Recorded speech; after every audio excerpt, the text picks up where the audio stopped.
Bagamat nag-anunsyo na mga kapatid si US President Donald Trump na postponed muna 5-day period yung mga nakaplanong pagbomba nila no, sa mga power plant ng Iran mga tol, is meron ng banta dyan ng Iran kung sakaling itutuloy ng Amerika yan. Ang sabi mga kapatid ng Iran ay tatargetin nila ang energy at water system ng mga kalapit bansa nito sa Gulf kung itutuloy ni US President Trump ang planong pag-atake sa power grid ng Tehran. Anong magiging epekto nito? Eto na, pag-usapan natin mga tol. I'm just a young nigga chillin' on a red block. First time I seen ice was a So panoorin natin itong report mula rito sa Net25 News and Information about dito sa banta ng Iran na tatargetin nila mga kapatid ang energy at water systems na mga kalapit na bansa nito sa Gulf mga kapatid no, kung itutuloy nga ni Trump etong planong pag-atake sa power grid ng Tehran. Pero tandaan ninyo mga tol na ngayon ay nag-anunsyo si Donald Trump mga kapatid o si US President Donald Trump ng postpone muna dahil nga nagkakaroon daw ng magandang pag-uusap ngayon sa pagitan ng Washington at saka ng Tehran. So panoorin natin itong balita tapos pag-usapan natin kung ano yung pwedeng maging epekto nito sa buong mundo mga tol kung sakasakaling walang mangyaring maganda doon sa pag-uusap. Pasasabugin po ng Iran ang energy and water systems ng mga kalapit na bansa nito sa Gulf bilang pagganti kung itutuloy ni US President Donald Trump ang bantang aatakihin niya ang electricity grid ng Iran. Sinabi po ni Trump na target niya ang energy grid kung hindi bubuksan ng Iran ang Strait of Hormuz sa loob ng 48 oras. Ngayon, baka sabihin naman ng iba, baka naman madamay ang Iran o baka suicide yung gagawin nila. Baka pag tinarget nila yung mga desalination sa Middle East, mawawalan din sila ng supply ng tubig. Actually, hindi naman kasi umaasa mga tolang Iran doon sa desalination. No? Maliit na bahagi lang. Kasi itong Iran, meron silang mga may mga ilog sila dyan. Unlike dito sa ibang bansa, doon sa Gulf states, tulad ng halimbawa Saudi, UAE, Kuwait mga kapatid, no? Halos wala silang natural na tubig dyan.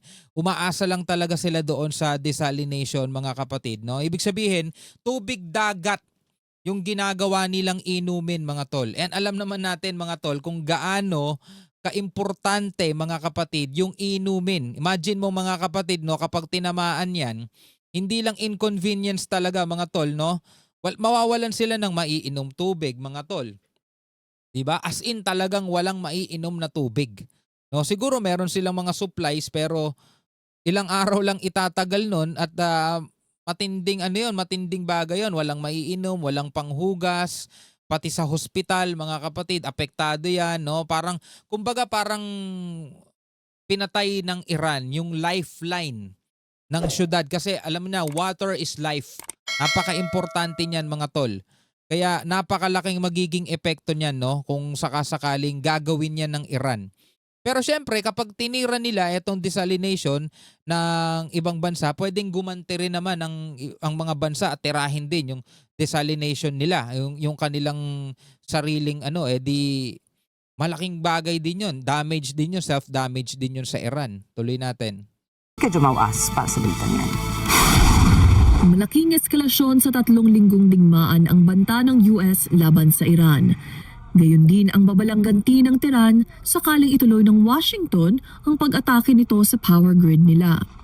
At dahil sa nag-iinit na gantihan sa infrastrukturang sibilyan, lalalim lalo ang krisis sa rehiyon. Dito hindi na militar ang labanan mga tol. Damay talaga sibilyan. Biruin mo, aalisan mo ng tubig yung mga mamamayan, mga tao. Siyempre mga tol, yung mga nagtatrabaho sa kumpanya, mga nagtatrabaho sa mga refinery, mga OFW dyan, di ba? Magsisialisan dyan, tigil talaga yung operasyon. Imagine mo paano ka magtatrabaho kung walang tubig. Di ba? Okay sanang hindi ka maligo pero yung maiinom, yun ang importante mga tol, yung maiinom. Kasabay ng pagbulabog sa pandaigdigang merkado. Ayon kay Reuters energy analyst Dmitry Zhdanikov, dahil sa pag-atake ng Iran, nagsara na ng tuluyan ang Strait of Hormuz. Bunsod nito ang pinakamalalang krisis sa langis mula noong dekada 70.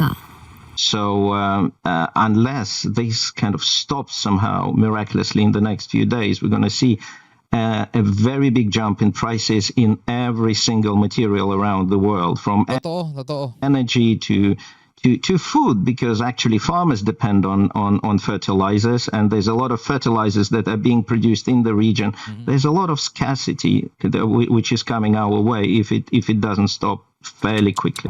Gayunman, makapipinsala man sa Iran ang pag-atake sa elektrisidad nito, magdudulot ito ng malubhang kasiraan sa mga kalapit bansa sa Gulf na kumukonsumo ng 5 ulit na mas maraming kuryente bawat tao. Dahil sa elektrisidad, natitirahan ang mainit na mga desyerto nila. At Grabe. Dahil sa electricity, nagagawa nilang mabuhay sa disyerto. Ganon din mga tol ang tubig. Alam nyo naman, syempre, kaya nga tinawag na disyerto eh. Walang tubig dyan. Diba? Napaka-importante, higit pa sa ginto mga tol ang tubig dyan. halos lahat ay umaasa sa paglilinis ng iniinom na tubig mula sa dagat. Iran didn't hesitate to respond a few hours later, saying if this happens, Iran will retaliate by attacking energy infrastructure. Well, we've been there before. And they will also attack desalination facilities belonging to U.S. and Israeli interests across the region. Ukol sa Strait of Hormuz, nagbabala ang mga lider ng industriya na walang agarang solusyon kahit pabahagyang buksan ang daanan. Ayon kay Zhdanikov, gusto nila ang isang katanggap-tanggap na kasunduan na makakabawas ng panganib sa mga barko. Because a lot of the industry guys are saying, I'm not sending my ships, even if they are protected by convoys, I'm not sending them back to the Strait of Hormuz. I want some sort of settlement between US, Israel on one side and Iran on the other side. Otherwise, I'm not taking the risk. Ang bagong banta ng Pangulo ay sa harap ng deployment ng US Marines at malalaking landing craft sa rehiyon. Samantala, higit 2,000 katao na ang namatay dahil sa naturang digmaan.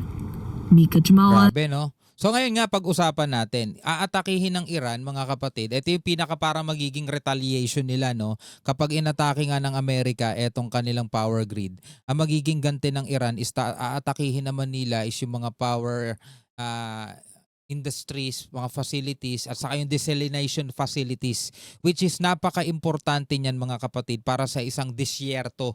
Kasi nga disyerto yan eh, UAE, Dubai, kaya nga di ba pag umulan dyan, bumabaha mga tol kasi nga hindi yan katulad ng lugar na meron tayo yan. Disyerto talaga yan na ginawa nilang parang syudad para makapamuhay sila dyan, no? So kapag nagkaroon ng interruption mga tol doon sa kanilang power grid o power supply nila, syempre maapektuhan at binomba, for example mga kapatid, yung kanilang desalination na doon nga nila nililinis yung tubig dagat at para maging drinking water, no? Ang magiging mga epekto niyan, pwedeng huminto ang production, pwedeng matakot ang mga workers, pwedeng ma-disrupt yung shipping, lalo sa Strait of Hormuz. Syempre, ngayon nga, 'di ba, problema na nga ngayon mga tol yung tawag dito, Strait of Hormuz eh. Syempre yung mga oil diyan, yung nagpo-production ng oil kasi yung oil mga tol, ano yan eh, minimina yan, galing sa dagat eh, 'di ba? Ngayon may mga kumpanya diyan o merong mga facilities diyan na nagpo-produce ng oil para kunin. Kung wala ng tubig, malamang titigil din ang operasyon 'yun. 'Di ba? Titigil ang operasyon kasi paano magkakaroon ng workers kung wala na silang maiinom na tubig? Titigil yung production, di mas lalong mawawalan ng langis, 'di ba? Mas lalong tataas ang presyo ng langis, lalong tataas ang presyo ng gasolina, 'di ba? At talagang maaapektuhan mga kapatid ang pangbuong mundo. Kumbaga damay-damay na talaga ang mangyayari. No, damay na talaga. Kaya nga kahit mga kapatid threat pa lang 'to, no, is nakakatakot isipin kung ano yung mga pwedeng sumunod na mangyari kung magtutuloy-tuloy mga tol etong labanan na nangyayari ngayon dito sa Middle East. Hindi natin pwedeng sabihin na malayo tayo diyan eh. Hindi mga tol, maaapektuhan talaga tayo kapag naglaban na sila diyan at ang pinuntirya nila is itong mga desalination facilities. Yan, mga power grid, power plant. Pag yan ang tinarget nila mga tol, hindi na mga military ang target nila mga civilian na mismo. Oh. Ikaw bilang isang Pilipino, ano ang iyong masasabi tungkol dito? Comment na lamang kayo sa ibaba. Hanggang sa muli, ako nga pala si Shobaldi. Peace out.